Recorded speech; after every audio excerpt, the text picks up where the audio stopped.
What's up, everybody? Welcome back to the channel. Join me on this scorcher of a day as we take a look at another tire from Pitbull RC. This time it is the Rock Beast XOR. The XOR, I believe, is their original Rock Beast. I actually have run this tire. My first experience with this tire was actually the short course tire of this same design. The Rock Beast short course tire is a very good short course tire. I love that tire. And I believe the XOR was their first Rock Beast for crawlers.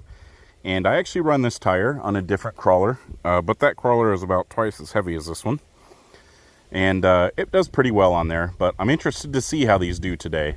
The Rock Beast XL, the 4 Class 2 size Rock Beast, that is a similar but different tread pattern.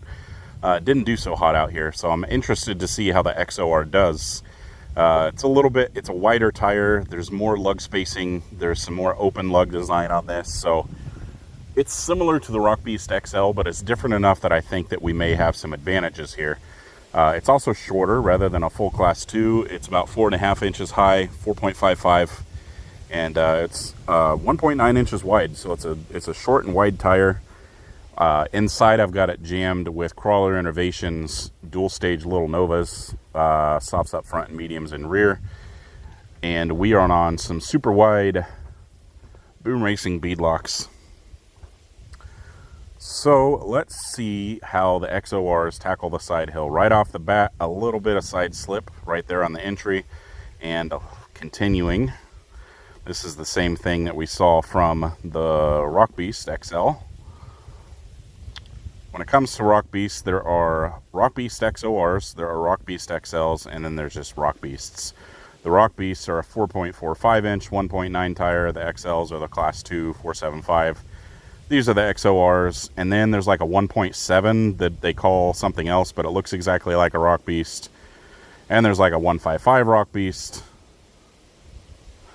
But the issue with Pitbull tires is I am on the hard line right now, and although we're sliding sideways, I have not rolled out. See what that rear tire does when I set it down. This is going to be kind of the determining factor. Can I keep the pivot going? Ooh, don't slide too much. No. Stop. Don't slide. I need to go forward. I need to get through that front crack where the driver's side front is. Okay.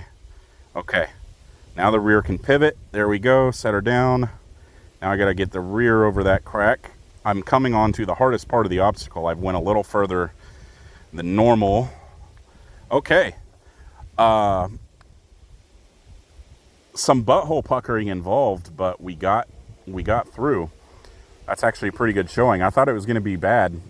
As soon as we came on the obstacle, there was a significant amount of side slip, but able to recover from it. And able to pretty much take one of the harder lines on the side hill. Pitbull tires are one of those things that, you know, in the community, I hear people either love them or hate them. Some people say that like Rock Beast XLs are the best tires they've ever run. Some people say that they never work for them, that no Pitbull tires work for them. My own experience with Pitbull tires on the crawlers is a bit hit or miss. Again, I've been a pretty big fan of them on short course trucks. But on crawlers, my experience with them has been hit or miss. Some of their specific tires work really well. Like I run, is it the Ironsides? I think it's an Ironsides that I run on one of my Class 1 rigs, and they're really good. And then this XOR I run on just one of my heavy, it's kind of a trail / crawler. They do pretty good rock crawling. And so I've got hopes for the XORs today. They kind of started off that first entry onto the side hill. I was a little nervous, but now I am hopeful that even on this rig that is about half the weight of the rig that I normally run XORs on, I'm hopeful that they'll be good. And these are not the same XORs that I run on that other rig. This is actually a different pair. So the front tires on these have been run once. The rears have never been run.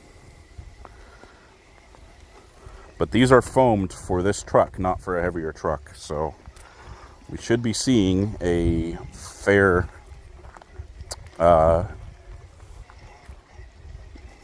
fair performance for these tires today. Fair test, that's what I was trying to say. Coming up to obstacle 2, are basically polished surface incline these days. Try to fix the camera angle here. One thing I've been noticing, I'm using the chest mount with the camera these days, and I got to pay more attention to make sure that it's actually pointed down at obstacles depending on where I stand. Overall, I like the chest mount a lot better. It's a lot easier, but I do have to pay more attention because with a tripod, I can kind of just stand back with it in my field of view. And with the chest mount, I have to look down and check my camera angles. So the XOR is doing about the same as every tire has done on here recently, as they're struggling to get grip once they're up on there. Although I'm not seeing very much slide back, and actually, there's the slide back. I am seeing a little bit of signs that these might be able to walk this without more wheel speed. We're going to give them a chance before we apply wheel speed. I've got little doubt right now that these would do it with wheel speed.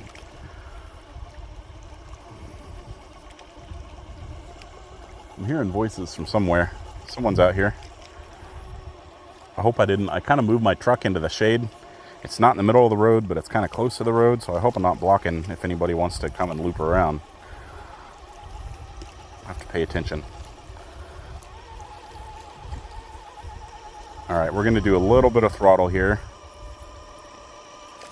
Just able to get it. There we go. That's really good. I mean, the ruptures and razor wires that I just tested before running these did about the same on there. I gave the Rock Beast a little more time on it because I was doing low throttle more, because they kind of looked like they were going to get it with low throttle. So I did have to give them some wheel speed, but not too much. That was actually really good.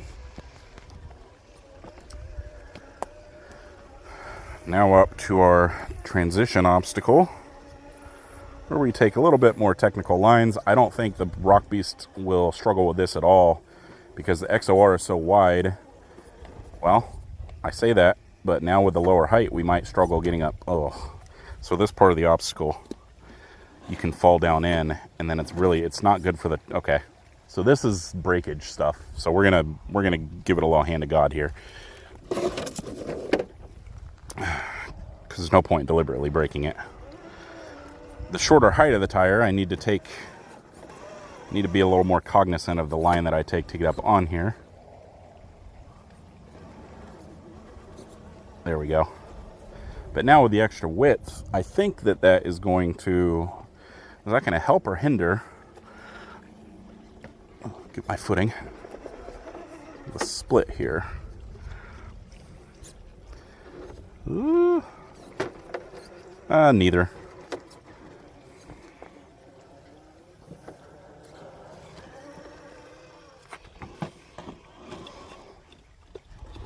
Oh, hold on. Got to find my footing. Just about fell. I don't think I got all that on camera. So one thing that's more difficult with the XOR that I'm noticing right off the bat is, being a shorter tire, I am having to be a little more deliberate about some of these lines that I take. And that's just because the tire height really matters when you're on a course like this. A few millimeters makes a big difference, and a 1/4 of an inch makes a huge difference.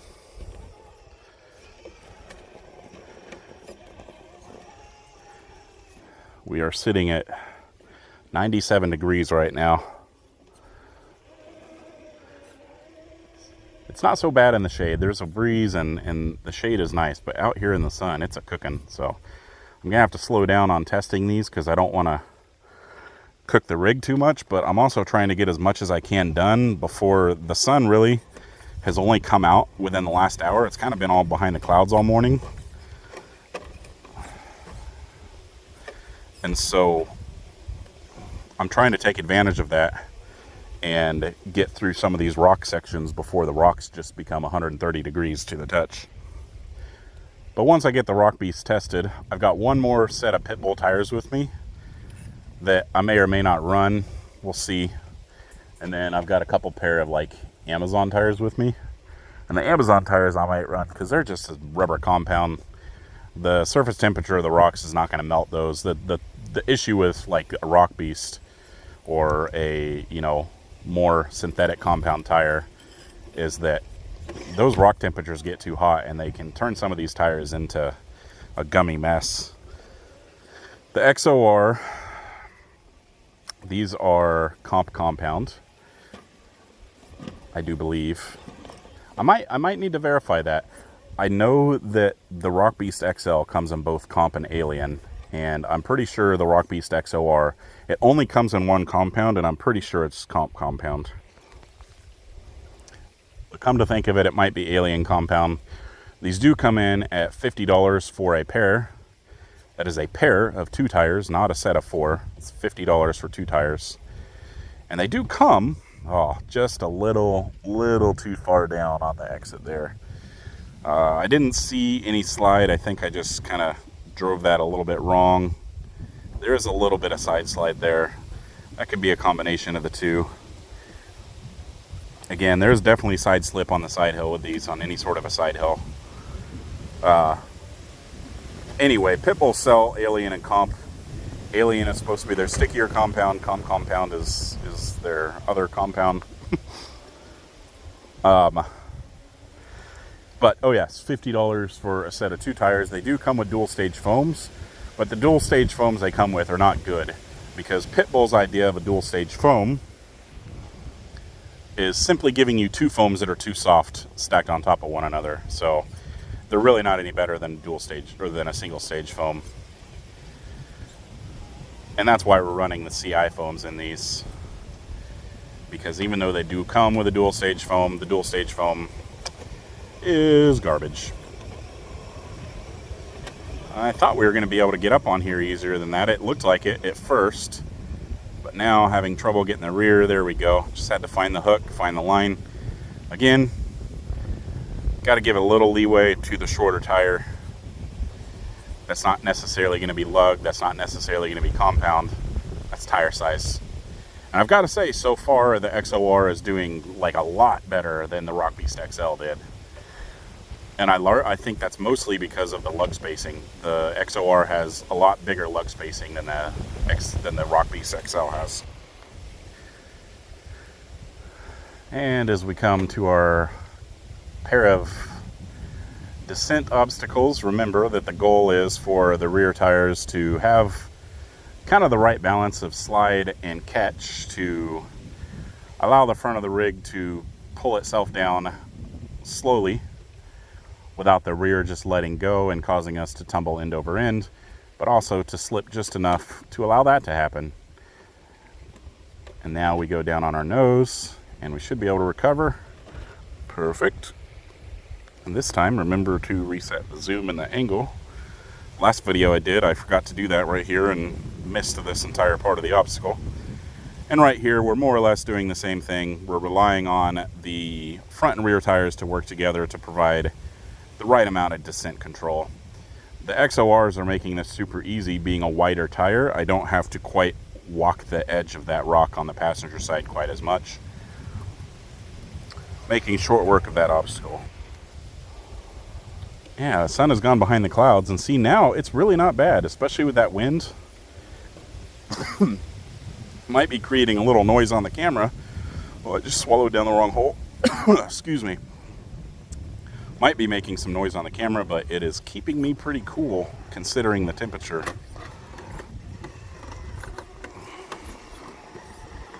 Got some loose rocks down there I need to move. Again, that shorter height. I'm kind of forgetting to drive to the shorter height of the tire. Still trying to drive it like a traditional size class 2. Are we going to get the slow walk? Doesn't look like it. I saw a brief hint that we might. Maybe. Well, okay. Okay. There we go. That's really good. Like, well, now I've hung the front axle. This is what happens if you get too far over, is you put an axle tube on the edge of that rock, and then that's going to stick pretty much anything. That's really good. The original, or the not the original, the Rock Beast XL, I believe, did not complete that obstacle. The XOR, not only completing it, but really not having any problems with it at all. That's one of the better performances. Not the best. Kind of not by the best by far, but that's kind of the standard performance that you want to see there on that obstacle. That's what we're shooting for. And again, no major issues with the descent, although the width of the tires causing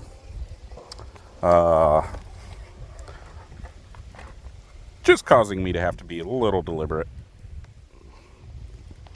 This next obstacle shall be interesting with the shorter height of the tire. This is our rear pumpkin hang up, where we come across right here and we want to hang the pumpkin on our rear axle right there. And when the pumpkin gets hung, the front two tires, or the rear two tires, will not be on the ground at all. And we're relying on the front two tires to have enough traction to pull it forward enough to give the rear something to grab against.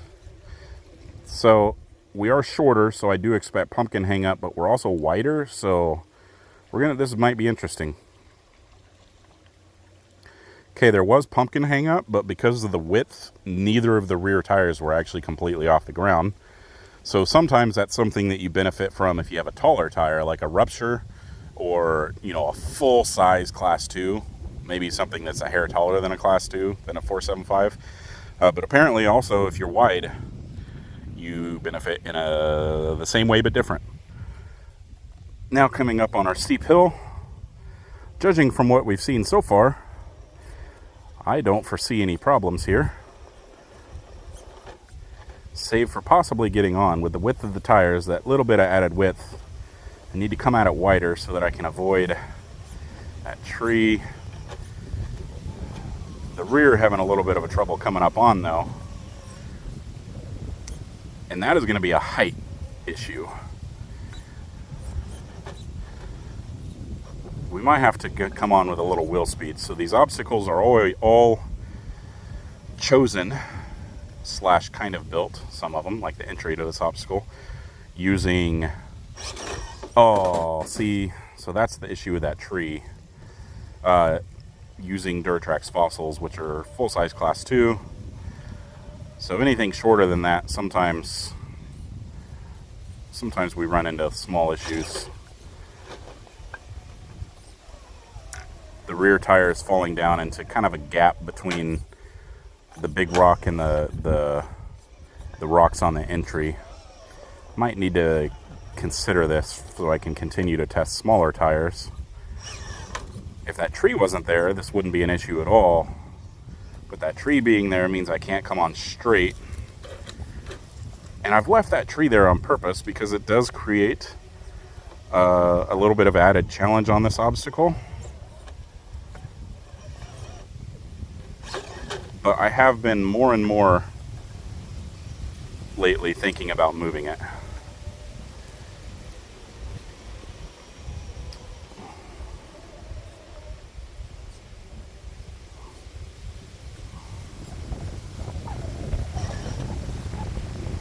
So what do I do here? I think it can do this obstacle if it got up on it. And I think it's struggling to get up on it because of the height of the tire, which in one respect, you got to count it against the tire because the tire is this height. But in another respect, I want to see what the actual tire and the lug could do if it did get up on here. And the frustrating thing right now is I don't want to redesign the entrance to help it on. But if that tree wasn't there, it would get on because I could come straight up right there. I could just bump straight up. But if I bump straight up now, it just hits the tree and flips off. What to do?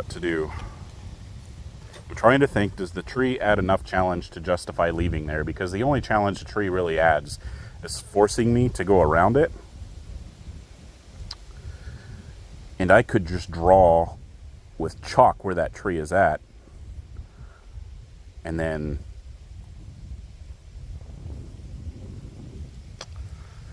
go around it, but not have to. That's what we're going to do.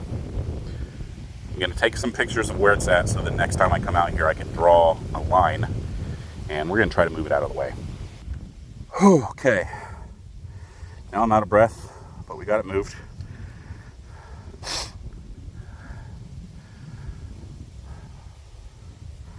So, hopefully all that was not for nothing.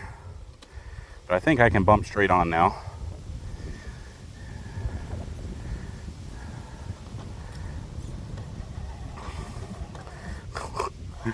What? Oh, now there's a bunch of... Oh, I stepped on that rock and kind of shifted it. That's okay. There we go. There we go. Right? Yeah. Not for nothing. There we go. Now, let's come over here, because that's normally where we'd have to drive up. Yeah, so see, once we're on the obstacle, it's fine. But just being able to get on. I needed a specific line to get on. I don't consider that cheating. The reason why I'm even a little worried about is that cheating is because that tree's been there for a long time. Every other tire has had to contend with it. But pretty much every other tire I've tested on camera has been like 465 or taller.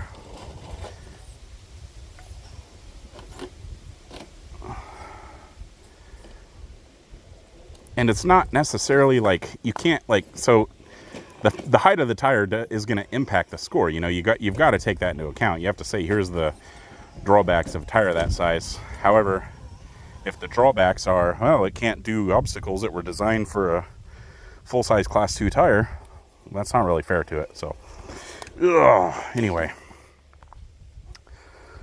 let's hit the stupid trails. And I need to get out of the sun, catch my breath from he-manning that tree around, go throw down a bottle or two of water, and then decide what I'm going to do for the rest of the day. I'm going to keep doing tire reviews.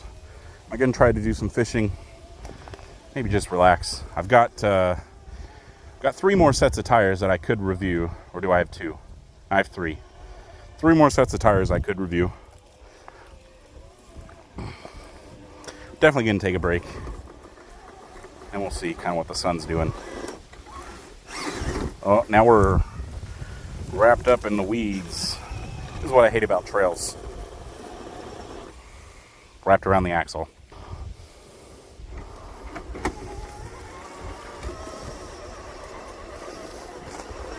Are we still caught on stuff? Yes.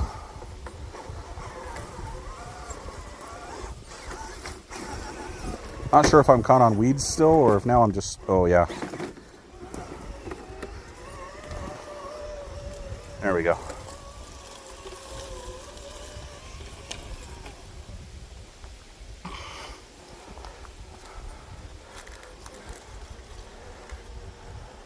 Wow, right up there, no issues. Honestly, I'm very impressed with the XOR. This is the best Pitbull tire I've tested to date. This is doing like phenomenally better than the Rock Beast XL did. I don't recall off the top of my head everything about the XL review, but I'm pretty sure we failed a decent amount of obstacles. Not watching where I'm driving, I'm pulling a tick off my leg and still have my hand on the throttle. There we go.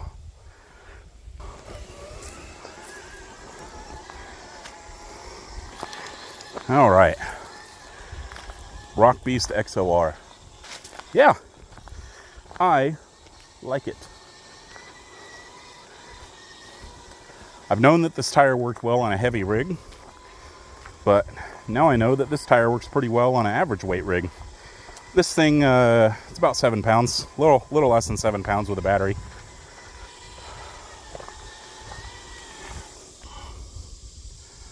But I think that was really good. However, can't ignore that price. It's $50 for a set of 2. Now I have seen these on sale off and on quite a bit on AMain for like $34, I think, for a set of 2. $34 for a set of 2 is still a little bit overpriced. $50 for a set of 2 is insane. These should be between $27 and $30 a set. A pair, I mean, not a set. A pair of two. They should be between $27 and $30 for a pair.